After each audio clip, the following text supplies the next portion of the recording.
হরতালে লালমনিরহাট ও জয়পুরহাটে পুলিশ জামায়াত শিবির সংঘর্ষে নিহত ৭। লক্ষ্মীপুরে ছাত্রলীগ নেতা খুন। বিনা প্রতিদ্বন্দ্বিতায় ১৫৪ প্রার্থীর জয়কে বিশেষজ্ঞরা বলছেন নজিরবিহীন। মির্জা ফখরুল বললেন লজ্জাজনক। রাজনৈতিক সহিংসতা, হরতাল অবরোধের প্রতিবাদে ব্যবসায়ীদের সাদা পতাকা মিছিল, আসছে কর্মসূচি। হামলা হলে পাল্টা জবাব, নেতাকর্মীদের প্রতি হানিফ। সহিংসতা দমনে আইন শৃঙ্খলা বাহিনীকে আরও সক্রিয় হওয়ার নির্দেশ।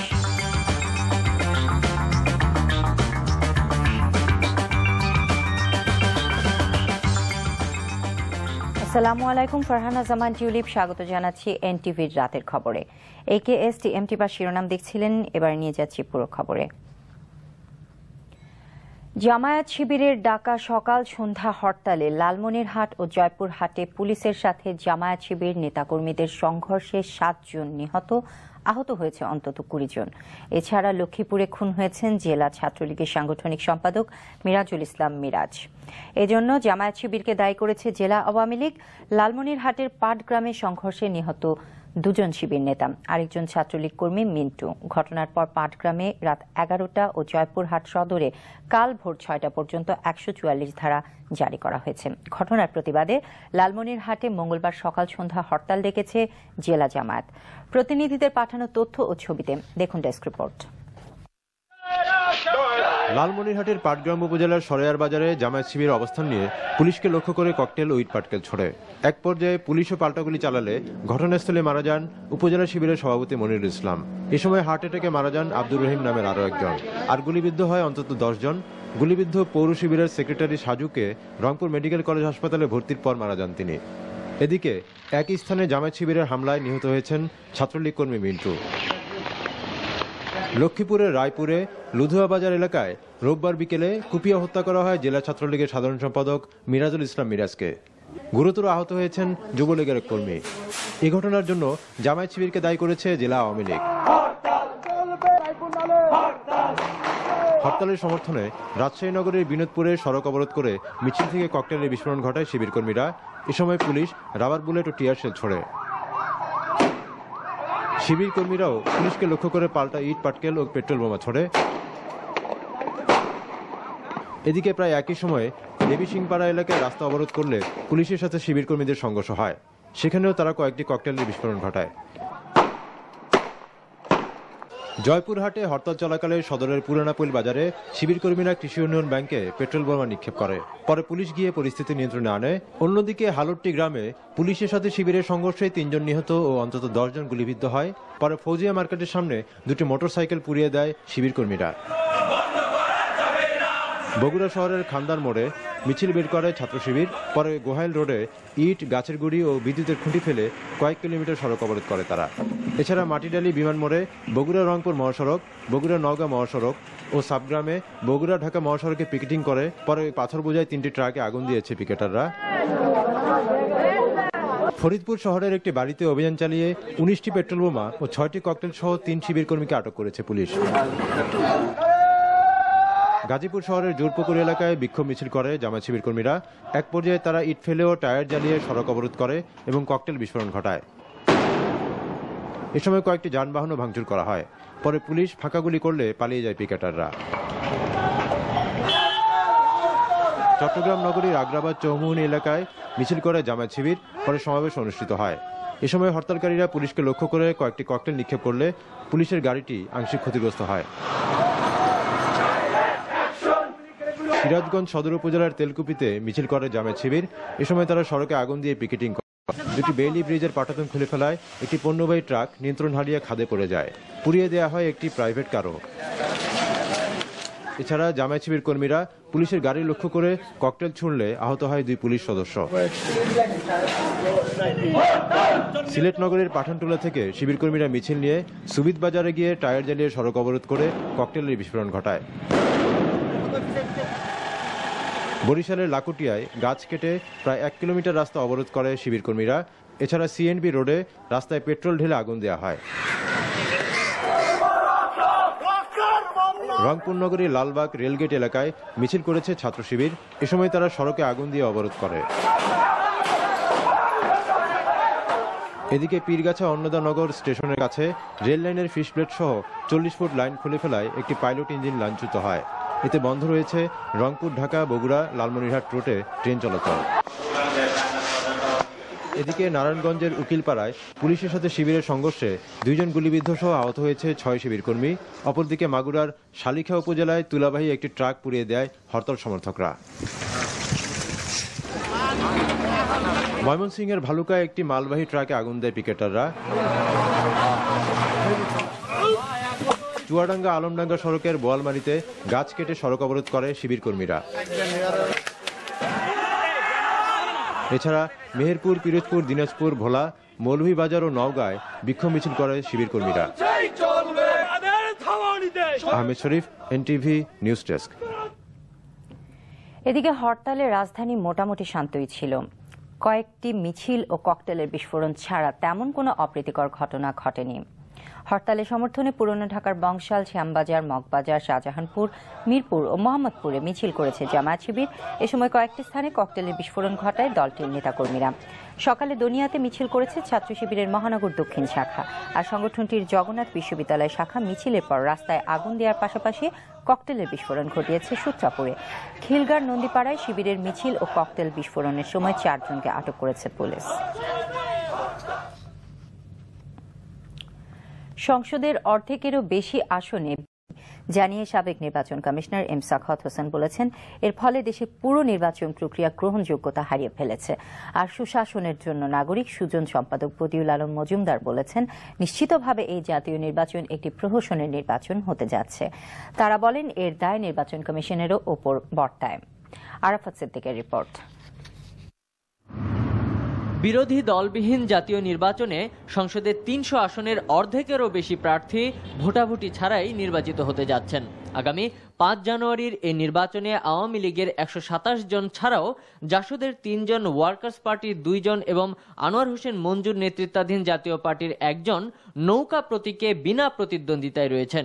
এছাড়াও HM এরশাদের জাতীয় পার্টির 21 জনও লাঙ্গল প্রতীকে নির্বাচিত হতে যাচ্ছেন। শুধু তাই নয়, 10ম জাতীয় সংসদ নির্বাচনে বাংলাদেশের ইতিহাসে সবচেয়ে কম সংখ্যক প্রার্থী অংশ নিয়েছেন। এই নির্বাচনে 300 আসনে শেষ পর্যন্ত প্রার্থী সংখ্যা দাঁড়িয়েছে 553-তে। এর আগে সর্বোচ্চ 49 জন বিনা প্রতিদ্বন্দ্বিতায় নির্বাচিত হয়েছিলেন 1996 সালের 15 ফেব্রুয়ারির নির্বাচনে। এসব পরিসংখ্যান গণতন্ত্রের জন্য লজ্জাজনক বলে মনে করছেন বিশ্লেষকরা। এটাকে কি নির্বাচন বলা চলে? তো এটাকে যদি নির্বাচন বলতে হয়, প্রহসন কাকে বলবো? তো এটা তো নির্বাচনের নামে একটা প্রহসন হয়েছে দুর্ভাগ্যবশত। বস্তুত এটা ওই যে ইলেকশনকে সিলেকশনে আমরা পরিণত করে ফেলেছি। যদি গণতন্ত্রের ইতিহাস খোঁজা যায়, তাহলে এইরকম নজির বিশ্বের গণতন্ত্রে আমাদের দেশে এই প্রথম। এবারের নির্বাচনে 40টি নিবন্ধিত দলের মধ্যে 20টি দল অংশ নিয়েছিল। শেষ পর্যন্ত 4টি দল পুরোপুরি তাদের প্রার্থিতা প্রত্যাহার করে নেয় এবং স্বতন্ত্র প্রার্থী সহ অংশগ্রহণকারী 12টি দল তাদের 327 জনের প্রার্থিতা প্রত্যাহার করে। এর মধ্যে এরশাদের নেতৃত্বাধীন জাতীয় পার্টি সর্বোচ্চ 158 জনের প্রার্থিতা প্রত্যাহার করে। এটাকে কোনোভাবেই গ্রহণযোগ্য নির্বাচন এই পর্যন্ত গ্রহণযোগ্য কর্মকাণ্ড বলা যাচ্ছে না। বড় বড় মনীষীরা বলেছেন যে সিস্টেম লেজিটিমেসি যদি হারায়, তাহলে সেই সিস্টেমকে আবার ফিরে নিয়ে আসতে বহু সময় লাগে, অনেক ক্ষতি হয়। এটা একটা বিপর্যয় আমাদের জাতির জন্য, এটা কলঙ্কময় ঘটনা। তো এখন নির্বাচন কমিশন এর ব্যাপারে সাক্ষী গোপাল, এটা এই নির্বাচন কমিশন এটা করতে 96 সালের 15 ফেব্রুয়ারির নির্বাচনে 41টি দল অংশ নিয়েছিল এবং অংশগ্রহণকারী প্রার্থীর সংখ্যা ছিল এই নির্বাচনের চেয়ে প্রায় 3 গুণ বেশি। সেই নির্বাচনে ভোটার উপস্থিতি ছিল 27%। এখন প্রার্থী খুঁজে পাওয়া যাচ্ছে না। এটা তো গণতন্ত্র, আমাদের দেশের রাজনীতি এবং নির্বাচন কমিশনের মতো একটি প্রতিষ্ঠানের জন্য অত্যন্ত ক্ষতিকর। আমাদের নির্বাচন কমিশন তো মনে হচ্ছে তারা কানেও শুনে না, চোখেও দেখে না। তারা একটা পোস্ট অফিসের মতো কাজ করে। আমি জানি না কাদের নির্দেশে পোস্ট অফিসের মতো কাজ করে। আইন অনুযায়ী নির্বাচন চালিয়ে যেতে হলেও এই বিশ্লেষকরা বলছেন, নির্বাচন কমিশন কিছুতেই অংশগ্রহণকারী প্রার্থীদের লেভেল প্লেইং ফিল্ড নিশ্চিত করতে পারছে না। Arafat Siddique, NTV news, Dhaka. নির্বাচন কমিশনকে সরকারের পোষ্য উল্লেখ করে নির্বাচনের আগে 154 প্রার্থীকে বিনা প্রতিদ্বন্দ্বিতায় নির্বাচিত ঘোষণা করাকে নজিরবিহীন ও লজ্জাজনক বলে মন্তব্য করেছেন বিএনপির ভারপ্রাপ্ত মহাসচিব মির্জা ফখরুল ইসলাম আলমগীর। এক বিবৃতিতে তিনি অভিযোগ করেন, 5 জানুয়ারি নির্বাচনের আগে আওয়ামী ঘরানার কর্মকর্তাদের দিয়ে সাজানো প্রশাসনের সহযোগিতায় নির্বাচনের এই নাটক সাজানো হয়েছে। প্রতিদ্বন্দ্বিতাহীন নির্বাচনের মাধ্যমে দলীয় প্রার্থীদের বিজয়ী ঘোষণার মধ্য দিয়ে প্রধানমন্ত্রী চূড়ান্তভাবে জনগণের ভোটের অধিকার হরণ করেছে বলেও অভিযোগ করেন মির্জা ফখরুল। তিনি বলেন, নিবন্ধিত 42টি দলের মধ্যে মহাজোটের অন্তর্ভুক্ত মাত্র 5টি দলের অংশগ্রহণে এই পাতানো নির্বাচনের আয়োজন করা হয়েছে। জনগণের ভোটাধিকার আদায়ের আন্দোলনে প্রাণ উৎসর্গকারী নেতাকর্মীদের আত্মার মাগফিরাত কামনা করেন মির্জা ফখরুল। 10ম জাতীয় নির্বাচনকে প্রহসন ও অবৈধ দাবি করে তা প্রতিহত করতে যথাযথ পদক্ষেপ নিতে বিরোধী দলীয় নেতা ও বিএনপি চেয়ারপারসন বেগম খালেদা জিয়ার প্রতি আহ্বান জানিয়েছে বার কাউন্সিলের একটি প্রতিনিধি দল। বার কাউন্সিলের ভাইস চেয়ারম্যান অ্যাডভোকেট খন্দকার মাহবুব হোসেনের নেতৃত্বে প্রতিনিধি দলটি চেয়ারপারসনের গুলশান কার্যালয়ে বেগম জিয়ার সাথে দেখা করে এই আহ্বান জানায়। সরকারের পতনের জন্য ঘোষিত যে কোনো কর্মসূচির প্রতি তাদের সমর্থন আছে বলে জানান খন্দকার মাহবুব। এটা সম্পূর্ণ এবং বিনা প্রতিদ্বন্দ্বিতা হয়েছে সেটা বড় কথা না। যে প্রহসনের নির্বাচন, এই নির্বাচন আমরা মানি না এবং এটা গণতন্ত্রের পরিপন্থী। প্রহসনের নির্বাচনের বিরুদ্ধে যথাযথ পদক্ষেপ নেওয়ার জন্য নেত্রীকে অনুরোধ করেছি। দেশের পরিস্থিতি সরকারের নিয়ন্ত্রণের বাইরে চলে গেছে উল্লেখ করে জাতীয় পার্টির একাংশের চেয়ারম্যান কাজী জাফর আহমদ নির্বাচনী তফসিল বন্ধ ও প্রধানমন্ত্রীর পদত্যাগ দাবি করেছেন। তিনি বলেন, দেশে এখন নির্বাচনের নামে তামাশা চলছে। গুলশানে নিজ বাসায় এক সংবাদ সম্মেলনে কাজী জাফর বলেন, 151 আসনে বিনা প্রতিদ্বন্দ্বিতায় নির্বাচিত হবার ঘটনা সর্বকালের ইতিহাসে তামাশা সৃষ্টি করেছে। তিনি বলেন, প্রতিদিনই গড়পড়তা মানুষ নিহত হচ্ছে, বেড়ে চলছে সরকারের বিরুদ্ধে জনগণের প্রতিরোধের বহ্নিশিখা। এই অবস্থায় দেশে একতরফা পাতানো নির্বাচন অসম্ভব বলেও মন্তব্য করেন তিনি। নির্বাচনে না যাবার ঘোষণা দেয় HM এরশাদকে বন্দী করা হয়েছে উল্লেখ করে এরশাদের মুক্তি দাবি করেন কাজী জাফর। 20 ডিসেম্বর জাতীয় প্রেসক্লাব প্রাঙ্গণে দলের কাউন্সিল করবেন বলেও জানান তিনি।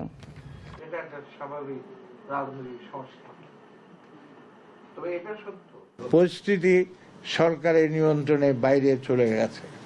এমন অবস্থায় রাজনীতিবিদদের হাত থেকে রাজনীতি চলে যেতে পারে এবং অসাংবিধানিক কিছু একটা হতে পারে বলে মানুষের মধ্যে একটা গুঞ্জন চলছে। যে এই মুহূর্তে সমাধান হচ্ছে নির্বাচনী তফসিল বন্ধ করতে হবে। এই নির্বাচনকে সম্পূর্ণ অসাংবিধানিক, এই নির্বাচনকে বাতিল করে দিতে হবে এবং তারপর প্রধানমন্ত্রীকে তাকে পদত্যাগ করতে হবে। এবং চলমান রাজনৈতিক সহিংসতা আর হরতাল অবরোধের মতো রাজনৈতিক কর্মসূচি শুধু মানুষের জানমালেরই ক্ষতি করছে না, চরমভাবে ক্ষতিগ্রস্ত হচ্ছে দেশের অর্থনীতিও। এর প্রতিবাদে আর ব্যবসা বান্ধব পরিবেশ সৃষ্টির দাবিতে সাদা পতাকা হাতে প্রতিবাদ বন্ধন কর্মসূচি পালন করলেন সারা দেশের ব্যবসায়ীরা। রাজনৈতিক দলগুলোকে শান্তির পতাকা তলে আসা ও রাজনৈতিক সংঘাত বন্ধের দাবি করেন তারা। একই সাথে FPCCI সাবেক সভাপতি আব্দুল আওয়াল মিন্টুরও মুক্তি দাবি করা হয় কর্মসূচি থেকে। রিপোর্ট করছেন রুকনউদ্দিন। দেশের পতাকা হাতে রাজপথে ব্যবসায়ীরা তাদের মতে চলমান রাজনৈতিক সংকট শুধু মানুষজনের জানমালেরই ক্ষতি করছে না, চরমভাবে ক্ষতিগ্রস্ত হচ্ছে দেশের শিল্প বাণিজ্যের অবকাঠামো, সাথে অর্থনীতিও। আমাদের আজকে এই শিল্পের অস্তিত্ব নিয়ে প্রশ্ন সম্মুখীন হয়ে গিয়েছে। এই শিল্প আমরা এখন জানি না আমরা কিভাবে ব্যাংকের ইন্টারেস্ট দিব, আমরা জানি না কিভাবে শ্রমিকদের বেতন দিব। এই শিল্পে এই অসুস্থ রাজনীতির জন্য আমাদের সকল ধরনের সুস্থ ফ্যাক্টরিগুলোও আজকে অসুস্থ হয়ে যাচ্ছে। অর্থনৈতিক যাতে আমাদের ধ্বংস না হয়, আমরা রাজনীতিবিদদেরকে অনুরোধ করছি, আপনারা অবিলম্বে এগুলি বন্ধ করেন। এই ধ্বংসাত্মক রাজনীতি আমরা চাই না। আর পূর্ব নির্ধারিত সময় বেলা 11:30টার আগেই রাজধানীর মতিঝিলে FBCCI এর কার্যালয়ের সামনে জড়ো হন ব্যবসায়ীরা। সেখানে রাখা বক্তব্যে ব্যবসায়ী নেতারা দেশকে এগিয়ে নেবার স্বার্থেই রাজনৈতিক হানাহানি বন্ধ করে শান্তির পথে আসার আহ্বান জানান। আজ আমাদের সবার দাবি, আমরা হরতাল অবরোধ মুক্ত বাংলাদেশ চাই। আমরা শান্তি চাই, সবার জন্য শান্তি, দেশের জন্য শান্তি। আমরা সকল পক্ষের সহমর্মিতা চাই। সম্মানিত রাজনৈতিক নেতৃবৃন্দ, এই সাধারণ মানুষের, এই ব্যবসায়ীদের চোখের ভাষা পড়ুন। আপনার প্রতি, আপনাদের প্রতি তাদের বিশ্বাস কত হীন হয়ে গেছে। যে কোনো মূল্যে আমাদের ব্যবসার পরিবেশ তৈরি করে দিন। তা না হলে আজকে সাদা পতাকা তোলার পরেও যদি সমস্যার সমাধান না হয়, তারপরে যদি আমাদেরকে বাসে আগুন দেওয়া হয়, আমাদের ব্যবসা প্রতিষ্ঠানে আগুন দেওয়া হয়, আমাদেরকে নির্মমভাবে হত্যা করা হয়, তাহলে পরবর্তী সময়ে আমরা মাননীয় প্রধানমন্ত্রী, মাননীয় বিরোধী দলের কাছে অবস্থান গ্রহণ করব। দাবি তোলা হয় সাবেক এফবিসিসিআই সভাপতি আব্দুল আওয়াল মিন্টুর মুক্তিরও। আর সহসাই দেশে শান্তি ফিরবে এমনটাও আশা ব্যবসায়ী নেতাদের। আর তা না হলে পরবর্তীতে আরও কঠোর কর্মসূচি দেওয়া হবে বলেও হুঁশিয়ার করেন তারা। রোকন উদ্দিন, এনটিভি নিউজ, ঢাকা। দেশ জুড়ে কয়েকদিন সাধারণ সম্পাদক মাহবুবুল আলম হানিফ বলেছেন, এখন থেকে হামলা হলে পাল্টা জবাব দেবে দলের নেতাকর্মীরা। মহান বিজয় দিবস উপলক্ষে ঢাকা মহানগর আওয়ামী লীগের আনন্দ র্যালি ও জনসভা সফল করতে দলের যৌথ বর্ধিত সভায় তিনি একথা বলেন। একই সাথে তিনি বিরোধী দলকে সংঘাত ও সহিংসতা বন্ধের আহ্বান জানান। তিনি অভিযোগ করেন, যুদ্ধাপরাধীদের বাঁচাতে একের পর এক নাশকতা আর ষড়যন্ত্র করছে বিরোধী দল। হানিফ বলেন, এবারের বিজয় দিবস ভিন্ন মাত্রা আর চেতনায় পালিত হবে। বলেন, ষড়যন্ত্র হচ্ছে জাতীয় ও আন্তর্জাতিক পর্যায়েও। গত কয়েকদিন যাবৎ এই হামলা, এই সন্ত্রাসী কর্মকাণ্ডের আরো আচরণগুলো বেপরোয়া হয়ে উঠেছে। আজকে বিএনপি, জামাত সহ যারা এই সন্ত্রাসী নাশকতা কর্মকাণ্ড করছে তাদের প্রতি আহ্বান জানাবো, আপনারা এই ধরনের সন্ত্রাসী কর্মকাণ্ড বন্ধ করুন। এরপরে যদি আর কোথাও একটি আঘাত হানে, কোথাও যদি সন্ত্রাসী কর্মকাণ্ড করে যদি আমার দলীয় নীতিকর্মীর উপর যদি আঘাত হয়, সঙ্গে সঙ্গে তার পাল্টা জবাব দেওয়ার জন্য আমার নেতা কর্মীদেরকে নির্দেশ দেওয়া হলো। জামায়াতের হরতালের বিপক্ষে রাজধানীতে হরতাল বিরোধী মিছিল, সমাবেশ ও মানববন্ধন করেছে আওয়ামী লীগ। সকালে বঙ্গবন্ধু অ্যাভিনিউয়ে আওয়ামী লীগের কেন্দ্রীয় কার্যালয়ের সামনে মানববন্ধন করেছে যুবলীগ। মানববন্ধনে যুবলীগের কেন্দ্রীয় নেতাকর্মীর পাশাপাশি অংশ নেন আওয়ামী লীগের কেন্দ্রীয় নেতারা। পরে সেখান থেকে মিছিল বের করে সংগঠনটির নেতাকর্মীরা। একই স্থানে হরতাল বিরোধী বিক্ষোভ সমাবেশ করেছে শ্রমিক লীগ। এছাড়া বঙ্গবন্ধু অ্যাভিনিউয়ের আশেপাশের এলাকাসহ রাজধানীর বিভিন্ন স্থানে মিছিল, সমাবেশ ও মানববন্ধন করেছে আওয়ামী লীগের সহযোগী ও সমর্থক সংগঠনের নেতাকর্মীরা।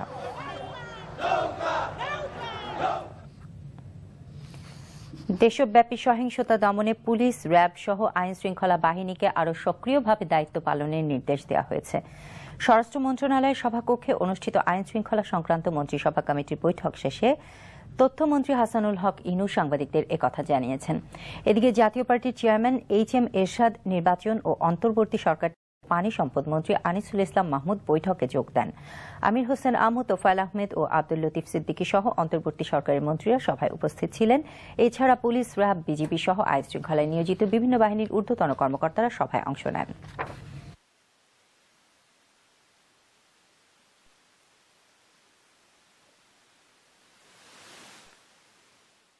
এটা নিয়মিত আন্তঃমন্ত্রণালয় একটি সভা এবং এখানে উদ্ভূত পরিস্থিতির পর্যালোচনা করা হয়েছে এবং আইন শৃঙ্খলা পরিস্থিতিকে আরও সুষ্ঠু, সচল, সক্রিয় কিভাবে রাখা যায় সেই ব্যাপারে পরামর্শ হয়েছে এবং কতিপয় সিদ্ধান্ত হয়েছে যা নির্দিষ্ট মন্ত্রণালয়গুলো তার মতন করে কার্যকরী করে। নির্বাচন এপ্রিলে পিছিয়ে যেতে পারে বলে সরকারি সূত্র উল্লেখ করে খবর দিয়েছে কলকাতার প্রভাবশালী দৈনিক আনন্দবাজার। চলমান সংলাপে বিএনপির শীর্ষ নেতৃত্ব খানিকটা ছাড় দেওয়ার ইচ্ছা প্রকাশ করেছে বলে পত্রিকাটি জানায়। তবে কি ধরনের ছাড় দিতে দলটি সম্মত হয়েছে তা উল্লেখ করা হয়নি। আলোচনার শুরুতেই বিএনপির শর্ত ছিল প্রধানমন্ত্রী শেখ হাসিনার নেতৃত্বে নির্বাচন নয়, তবে রাষ্ট্রপতি, স্পিকার অথবা আওয়ামী লীগ দলীয় সাবেক এক সেনাপ্রধানের অধীনে নির্বাচনে যেতে তারা আগ্রহ প্রকাশ করে। পত্রিকাটি বলেছে, যদিও ইতোমধ্যে 151 আসনে বিনা প্রতিদ্বন্দ্বিতায় সরকারি জোট জয়ী হয়েছে, তবুও জামায়াত শিবিরের সহিংসতা বন্ধে দেশের মানুষ সমঝোতার নির্বাচন চায়। আর এটি আমলে নিয়েই সরকার নির্বাচন পেছানোর প্রস্তাবটিকে নিয়ে নতুন করে ভাবছে।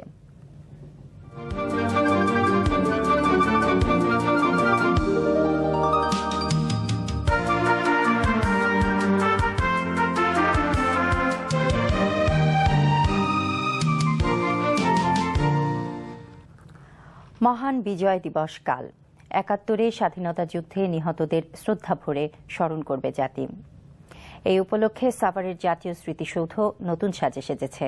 শতাধিক পরিচ্ছন্নতা কর্মী ২ সপ্তাহ ধরে ব্যস্ত ধোয়া মোছার কাজে। শহীদদের প্রতি শ্রদ্ধা জানাতে চলছে ৩ বাহিনীর সুসজ্জিত একটি দলের অনুশীলন ও মোটর শোভাযাত্রার মহড়া। চলমান রাজনৈতিক অস্থিরতার মুখে কঠোর নিরাপত্তা ব্যবস্থা নেওয়া হয়েছে স্মৃতিসৌধ ও আশেপাশের এলাকায়।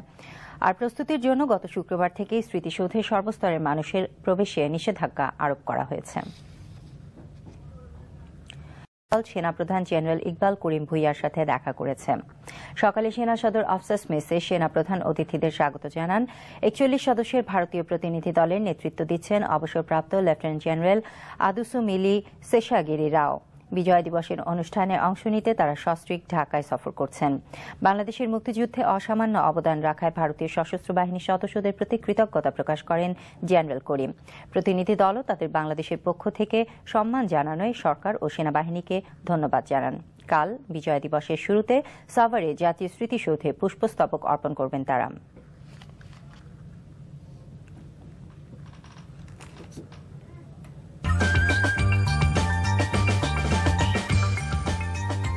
দেখছেন রাতের খবর। রেল সহ সারা দেশে নাশকতা ঠেকাতে আইন শৃঙ্খলা বাহিনী আরও কঠোর হতে যাচ্ছে বলে জানিয়েছেন স্বরাষ্ট্র প্রতিমন্ত্রী শামসুল হক টুকু। আর রেলে নাশকতার জন্য ব্যর্থতার দায় এড়িয়ে গেছেন রেলমন্ত্রী মুজিবুল হক। রিপোর্ট করছেন আরিফুর রহমান। সম্প্রতি বিরোধী দলের ডাকা অবরোধ হরতালে রেল লাইন তুলে ফেলা, ফিশ প্লেট খুলে নেয়া এবং অগ্নিসংযোগে রেলের সম্পদ যেমন ক্ষতিগ্রস্ত হচ্ছে তেমনি প্রাণহানির ঘটনা ঘটছে। এ ধরনের নাশকতা ঠেকাতে ২৫ অক্টোবর থেকে সারা দেশে রেলে মোতায়েন করা হয়েছে ৮,০০০-এর উপরে আনসার সদস্য। নিরস্ত্র এসব আনসার সদস্য কোনো নাশকতা দেখা মাত্র খবর দেবে পুলিশকে। যে পদক্ষেপ দিয়েছি ২৫ অক্টোবর থেকে, এটা আগে নিলে আরো ভালো হতো, আপনার সাথে আমি একমত। কিন্তু আমরা আগেই আমাদের দায়িত্ব পালন করা হয় না, কথা ঠিক না। সন্ত্রাসীদেরকে আমরা প্রতিহত করেছি, করব হয়তো ২-১ জায়গায়, এখানে ব্যর্থতা কোনো প্রশ্নই ওঠে না। খিলগাঁও আনসার বাহিনী সদর দফতরে আয়োজিত এই সাংবাদিক সম্মেলনে অংশ নেন স্বরাষ্ট্র প্রতিমন্ত্রী। এটি কোনো রাজনৈতিক কর্মসূচি না, এটা একেবারে সম্পূর্ণই নাশকতামূলক কর্মকাণ্ড করে দেশকে অচল করে দেওয়ার যে বেগম খালেদা জিয়ার ঘোষণা, সেই এজেন্ডা বাস্তবায়ন করে। মূল লক্ষ্য যুদ্ধ অপরাধীদের রক্ষা। আইন শৃঙ্খলা রক্ষাকারী বাহিনীও সম্মিলিতভাবে তাদের বিরুদ্ধে সর্বোচ্চ শক্তি এবং কৌশল প্রয়োগ করে ব্যবস্থা গ্রহণ করতে আইন শৃঙ্খলা রক্ষাকারী বাহিনী দৃঢ় প্রতিজ্ঞ। আইন শৃঙ্খলা বাহিনীর পাশাপাশি জনগণকে এই নাশকতা ঠেকাতে এগিয়ে আসার আহ্বান জানিয়েছেন রেলমন্ত্রী ও স্বরাষ্ট্র প্রতিমন্ত্রী। Arifur Rahman, NTV news, Dhaka. যোগদানের পরপরই সাতক্ষীরার সহিংস পরিস্থিতি মোকাবেলায় গণমাধ্যমের সহযোগিতা চাইলেন পুলিশ সুপার চৌধুরী মনজুরুল কবির। রোববার সন্ধ্যায় জেলা পুলিশ সুপারের সম্মেলন কক্ষে সাংবাদিকদের সাথে মতবিনিময়কালে তিনি বলেন, এই এলাকার আইন শৃঙ্খলা রক্ষায় পুলিশ কাজ করে যাচ্ছে। রাজনৈতিক কর্মসূচিতে বাধা না থাকলেও রাজনীতির নামে যে কোনো সহিংসতা প্রতিরোধ করা হবে বলেও তিনি জানান। একই সাথে দল ও মতের ঊর্ধ্বে থেকে গণমাধ্যম কর্মীদের দায়িত্বশীলতার পরিচয় দেবারও আহ্বান জানান নতুন দায়িত্ব নেওয়া এই পুলিশ কর্মকর্তা।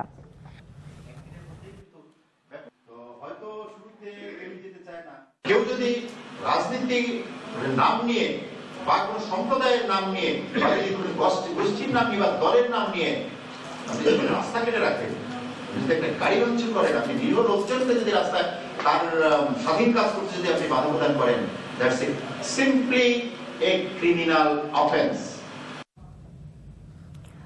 মাহমুদুল ইসলাম চৌধুরী ও হাজী সাইফুদ্দিন আহমেদ মিলনকে জাতীয় পার্টির নতুন প্রেসিডিয়াম সদস্য করা হয়েছে।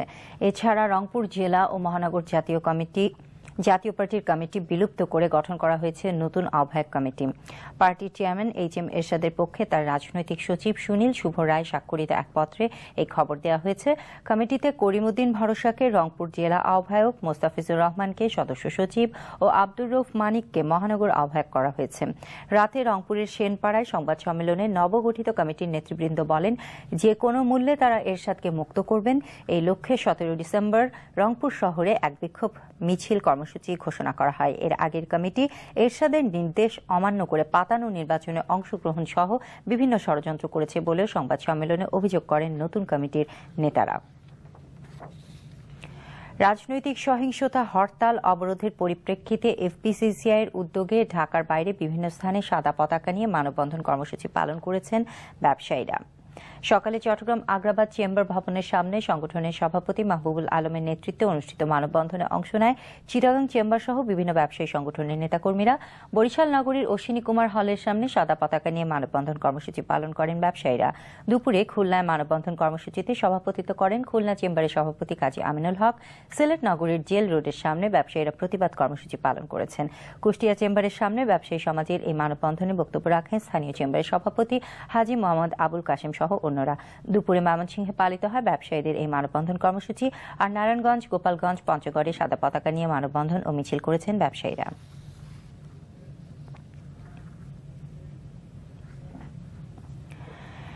রাজধানীর কল্যাণপুরে একটি মেস থেকে বিপুল পরিমাণ বোমা তৈরির সরঞ্জাম উদ্ধার করে পুলিশ। এ সময় 2 শিবির কর্মীকে আটক করা হয়েছে। সকালে গোপন সংবাদের ভিত্তিতে মিরপুর থানা পুলিশ কল্যাণপুরের 2 নম্বর সড়কের 7 নম্বরের একটি বাড়িতে অভিযান চালায়। সেখান থেকে 8-10টি ককটেল, 40 কেজি গান পাউডার, 2 মণ স্প্লিন্টার, লোহার গুঁড়া, সাংগঠনিক বই, ব্যানার ও পাসপোর্ট জব্দ করে পুলিশ। এ সময় সাজিদ ও খালিদ নামে 2 শিবির কর্মীকে আটক করা হয়।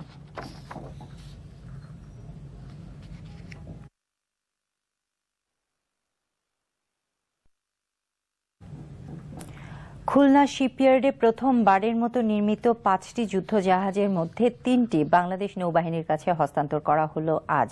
দুপুরে খুলনা শিপইয়ার্ডে এক অনুষ্ঠানে সহকারী নৌপ্রধান রিয়ার অ্যাডমিরাল এম আওরঙ্গজেব চৌধুরীর উপস্থিতিতে অপরাজেয়, অদম্য ও অতন্দ্র নামের 3টি যুদ্ধজাহাজ নৌবাহিনীর কাছে হস্তান্তর করা হয়।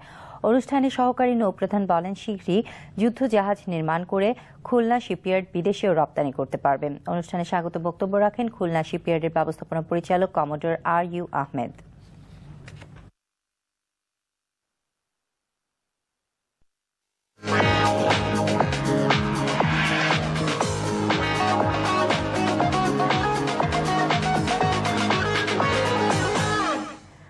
আমিন জুয়েলার্স অর্থনীতির সংবাদ। সপ্তাহের প্রথম কার্যদিবসে ঢাকা স্টক এক্সচেঞ্জ ডিএসসি ও চট্টগ্রাম স্টক এক্সচেঞ্জ সিএসসিতে মূল্যসূচক কমে লেনদেন শেষ হয়েছে। 2টি স্টক এক্সচেঞ্জেরই লেনদেনও কমেছে। ডিএসসিতে মোট লেনদেন হয়েছে 497 কোটি 60 লাখ টাকার, বৃহস্পতিবার যা ছিল 563 কোটি 65 লাখ টাকা। আর সিএসসিতে লেনদেন হয়েছে 57 কোটি 76 লাখ টাকার, বৃহস্পতিবার যা ছিল 70 কোটি 7 লাখ টাকা। ইসলামী ব্যাংক আন্তর্জাতিক সংবাদ। জন্মস্থান কুনু গ্রামে চিরনিদ্রায় শায়িত হলেন বর্ণবাদ বিরোধী আন্দোলনের প্রবাদ পুরুষ নেলসন ম্যান্ডেলা। দক্ষিণ আফ্রিকার প্রেসিডেন্ট জেকব জুমা সহ সরকারের শীর্ষ পর্যায়ের ব্যক্তিবর্গের উপস্থিতিতে রাষ্ট্রীয় মর্যাদায় সমাহিত করা হয় তাকে। হাসান বাইজিদ জানাচ্ছেন বিস্তারিত।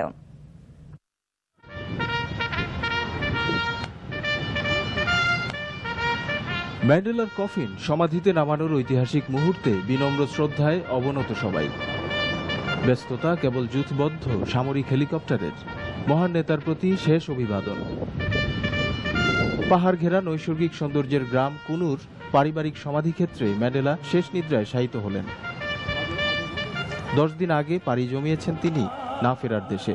তার বিদেহী আত্মার শান্তি কামনায় নানা আনুষ্ঠানিকতা চলছে দেশব্যাপী। রোববার শেষ হলো ইতিহাসের এক বর্ণময় অধ্যায়ের। দক্ষিণ আফ্রিকান রীতি এবং রাষ্ট্রীয় আনুষ্ঠানিকতায় তাকে বিদায় জানানো হয়।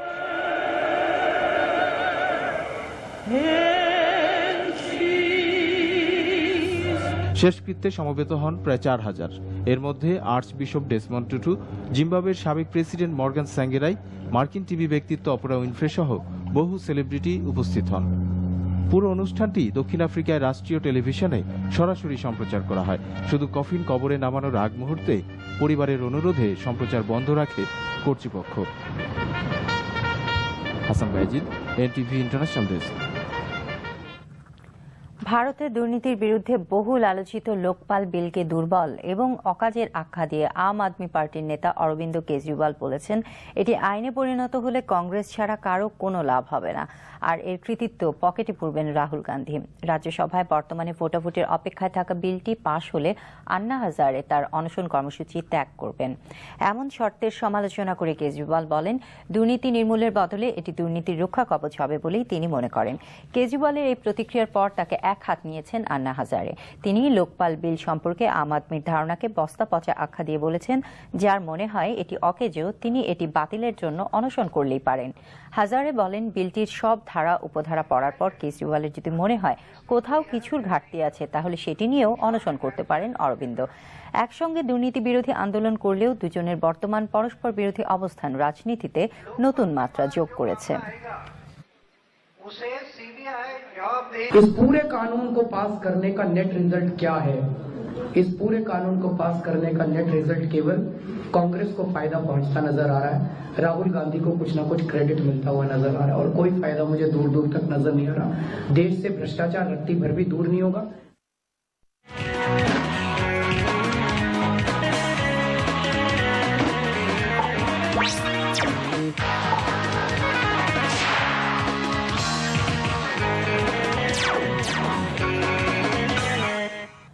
খেলার খবর, ক্রিকেট।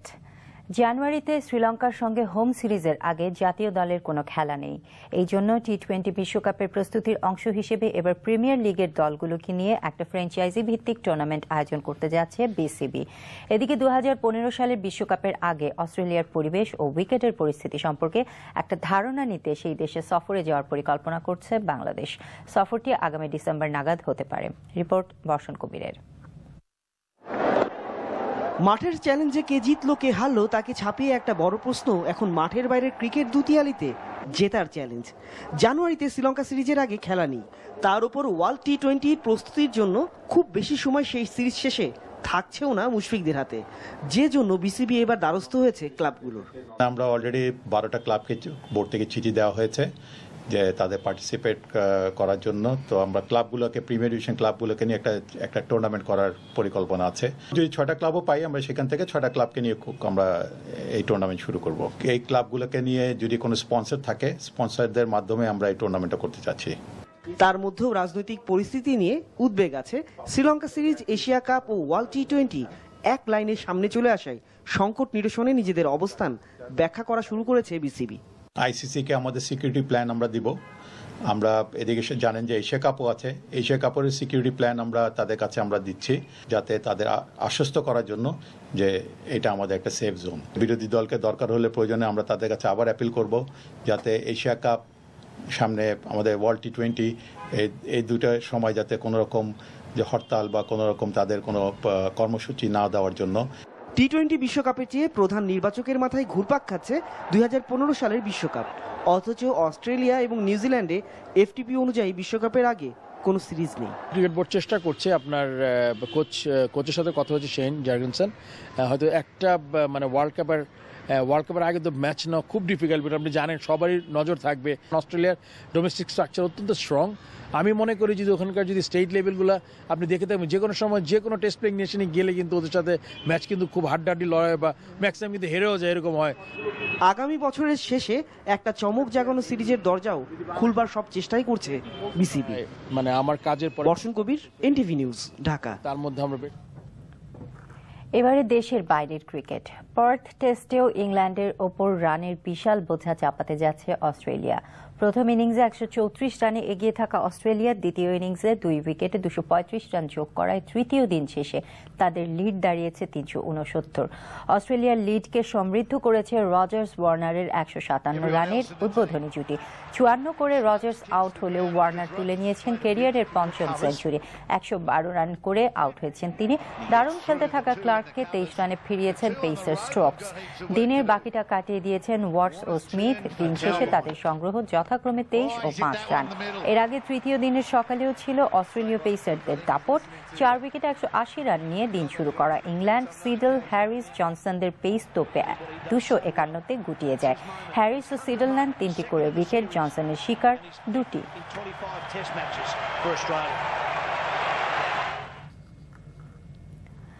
12-12-12 অর্থাৎ 2012 এর 12 ডিসেম্বর বিয়ে করেছিলেন ওরা, সাকিব আর শিশির। বিবাহোত্তর সম্বর্ধনা হলো আরেক 12-তে। তবে বিয়ের 1 বছর 3 দিনের মাথায় অনুষ্ঠানকে ঘিরে বঙ্গবন্ধু আন্তর্জাতিক সম্মেলন কেন্দ্রে বসেছিল তারার মেলা। সেই মেলাতে ছিলেন মার্কিন রাষ্ট্রদূত ড্যান ডব্লিউ মোজেনা থেকে শুরু করে সাকিবের বেড়ে ওঠার স্থান বিকেএসপি শিক্ষক ও সতীর্থরা, ছিলেন এনটিভি স্পোর্টস করেসপন্ডেন্ট বর্ষণ কবির আর ক্যামেরা পার্সন আয়নাল আহমেদও। তারার মেলায় সব তারার বড় তারা এই নজরকাড়া দম্পতি সাকিব আল হাসান এবং উম্মে শিশির। দুজনের বিবাহোত্তর সম্বর্ধনায় এই রাজনৈতিক অস্থিরতার মধ্যেও অনুষ্ঠান কেন্দ্রে ভিড় জমিয়েছিলেন শুভানুধ্যায়ীরা। কে ছিলেন না? রূপালী পর্দার তারাদের আলো যেমন ছিল, ছিল এমন কিছু মানুষের উপস্থিতি যা এই অনুষ্ঠানকে করেছে আরো রঙিন, যাদের একজন মার্কিন রাষ্ট্রদূত। I'm here as much for Umi because Umi is an American citizen and she is a student at my university, University of Wisconsin. আর অবশ্যই ক্রিকেটার সাকিবের জন্য তার আশেপাশে যারা আছেন তাদের সুবাসিস ছিল তার ও শিশিরের জন্য। এই লাইফটা অনেক বড় একটা লাইফ এবং all the good wishes for him. বিয়ে খেতে খেতে টায়ার্ড হয়ে গেলাম, so hopefully it's now my turn. Hopefully খুব রিসেন্টলি হবে এবং হলে অবভিয়াসলি জানানো হবে আপনাদের সবাইকে। নতুন করে উইশ করার কিছু নাই। I think he is good. 1 বছর চলে গেছে, I think he will play a long innings. আর যাদের ঘিরে এই আয়োজন তারা কি বলেন নিজেদের ব্যাপারে? আপনারা ভালো বলতে পারবেন, চেঞ্জ আসছে কোনো? না, আমরা এখনো নতুন। ইনশাল্লাহ ভালো চলবে, আশা করি সবাই দোয়া করবেন। আল্লাহর কাছেও আমরা এটা চাই যে ভালোভাবে চলবে। আর লাস্ট 1 বছর খুবই ভালো কাটছে আমাদের। আমার কাছে মনে হয় খুবই ভালো। আমার কাছে মনে হয় আমি যতদিন ধরে বোঝা শিখছি তার ভেতরে সবচেয়ে বেস্ট 1 বছর কাটছে আমার। মাঠের বাইরের এই জুটি দীর্ঘস্থায়ী হোক, যুগ থেকে যুগান্তর, এই প্রার্থনা সবার। বর্ষণ কবির, এনটিভি নিউজ, ঢাকা।